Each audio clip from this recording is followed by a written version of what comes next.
चलिए बच्चों, मैं अब इससे आगे वाली वीडियो आपको बता देती हूँ। वीडियो में अगली पंक्तियों का अर्थ समझा देती हूँ।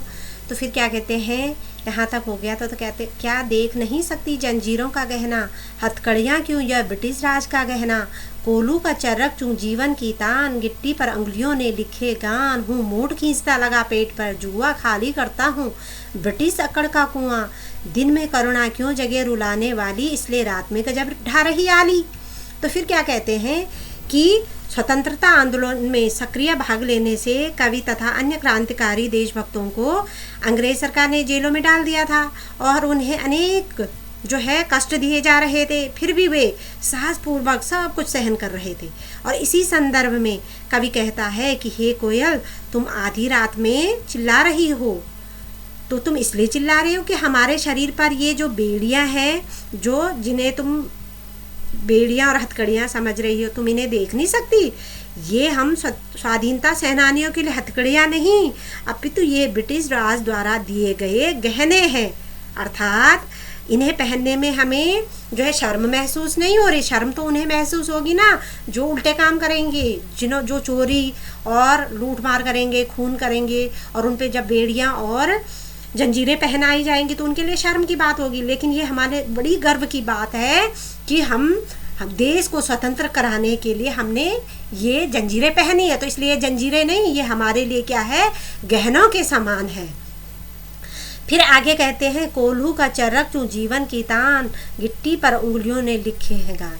कोल्हू बच्चों, मैं आप लोगों को बता दूं, यहाँ पे मैंने एक कोल्हू का चित्र प्रस्तुत किया है। तो कोल्हू यहाँ पे ये देखिए, यहाँ पे जो मस्टर्ड सीड्स होती हैं, सरसों के बीज यहाँ डाल दिया जाता है और इस पे एक लंबा जुआ लगाया जाता है। जुआ मतलब ये डंडा लगाया जाता है ये, और इसको जानवरों के गर्दन से बांध दिया जाता है और फिर उसको ऐसे इसके चारों तरफ गोलाई में घुमाया जाता है और फिर यहाँ से फिर तेल निकाला जाता था। तो ये काम जानवरों के द्वारा किया जाता था।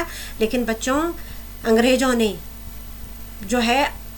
हिंदुस्तानियों का हौसला तोड़ने के लिए स्वतंत्रता सेनानियों से ऐसे घिनौने काम भी करवाए, यानी कि उन्होंने जानवरों जैसा व्यवहार स्वतंत्रता सेनानियों के साथ किया। आप लोगों की जानकारी के लिए बता दूं कि एक स्वतंत्रता सेनानी से दिन भर में 30 लीटर सरसों का तेल निकलवाया जाता था, और अगर वो स्वेच्छा से न करे तो उन्हें मार मार करके ज़बरदस्ती कोल्हू पर, ये कोल्हू है इस पर जोत दिया जाता था और ज़बरदस्ती उन्हें पीछे से चाबुकों से मार मार करके उन्हें दौड़ाया जाता था ताकि तेल निकले। तो इतना घिनौना व्यवहार उन लोगों के साथ किया जाता था।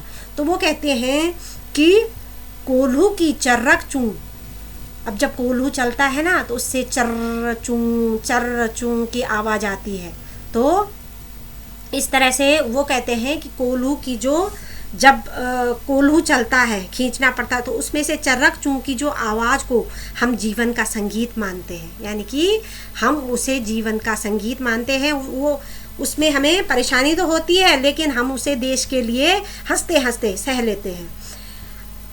और पत्थरों को तोड़कर गिट्टी पर उंगलियों ने लिखे था, गिट्टी माने पत्थरों को तोड़कर जो छोटी छोटी गिट्टियाँ बनाई जाती हैं, तो पत्थरों को तोड़कर हम गिट्टियों पर मानो हमारी अंगुलियों से गीत लिखते हैं।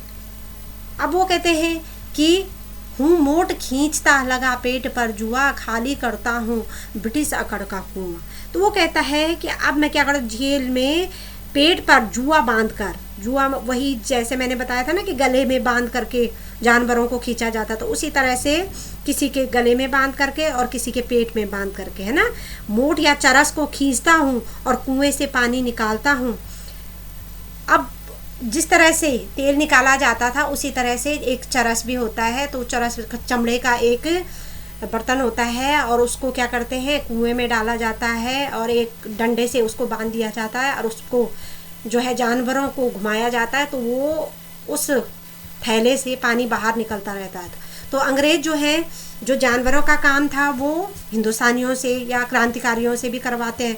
तो वो कहते हैं कि मैं अपने पेट पर जो जुआ है उसे बांध करके चरस से पानी को खींचता हूँ और कुएं से पानी निकालने से हम ब्रिटिश राज के अहंकार के कुएं को खाली कर रहे हैं।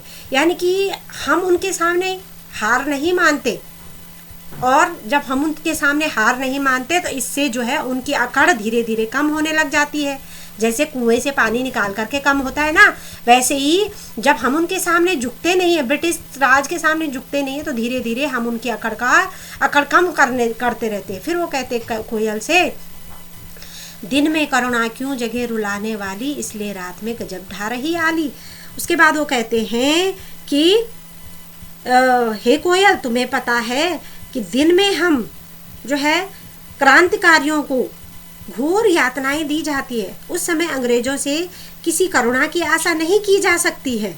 यानी कि वो हम पर अनेक अत्याचार करते हैं और हम उनसे जो है कोई आशा नहीं रखते। इसी कारण तुम दिन की अपेक्षा आधी रात में जो है आवाज़ करके आश्चर्यजनक कार्य कर रही हो, अर्थात हमारे घावों पर मरहम लगाने का काम करने के लिए तुमने यह उचित समय चुना है। हो सकता है तुम दिन में उनके डर के मारे नहीं आ रही हो, तो शायद तुम रात में अपनी मीठी आवाज़ से हमारे घावों पर मरहम लगाने का काम कर रही होंगी। फिर कहते हैं, इस शांत समय में अंधकार को वेद रो रही क्यों हो, कोकिल बोलो तो चुपचाप मधुर विद्रोह बीज, इस भांति बो रही क्यों हो, कोकिल बोलो तो। अब उसके बाद वो कहते हैं कि तुम इस तरह, हे कोयल, अगर यह बात नहीं है तो तुम अर्धरात्रि के समय में अंधकार को चीरती हुई क्यों इस तरह करुण क्रंदन कर रही हो, है ना। वेदना माने छेदना, यानी कि रात के अंधकार में हम कोई भी बात जब बोलते हैं तो बहुत दूर तक सुनाई देती है, तो इसीलिए वो कहते हैं कि तुम इतनी रात में इतना दुख भरा क्रंदन क्यों कर रही हो। ये कोयल, तुम्हें पीड़ा हो रही है, तुम इस करुणामयी कूक के द्वारा हमारे हृदय में चुपचाप क्रांति और विद्रोह के बीच क्यों बो रही हो, क्यों इस तरह स्वाधीनता संघर्ष की चुपचाप तैयारी में संलग्न हो रही हो।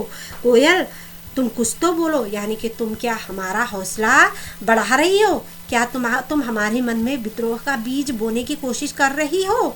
ये कोयल, मुझे बताओ तो, क्या तुम ऐसा करने का प्रयास कर रही हो। उसके बाद फिर आगे कहते हैं कवि। बच्चों, ये वाली वीडियो मैं यहीं पे समाप्त करती हूँ, क्योंकि वीडियो काफ़ी लंबी हो जाएगी और आप लोग इसे डाउनलोड भी नहीं कर पाओगे, इसलिए इसका अगला भाग मैं आपको अगली वीडियो में भेजती हूँ। तब तक आप इस वीडियो को देखें, सुने, समझें और बाद में आपको इस वीडियो को देख करके पूरे पाठ का जो है सारांश अपनी कॉपी में लिखना है। धन्यवाद।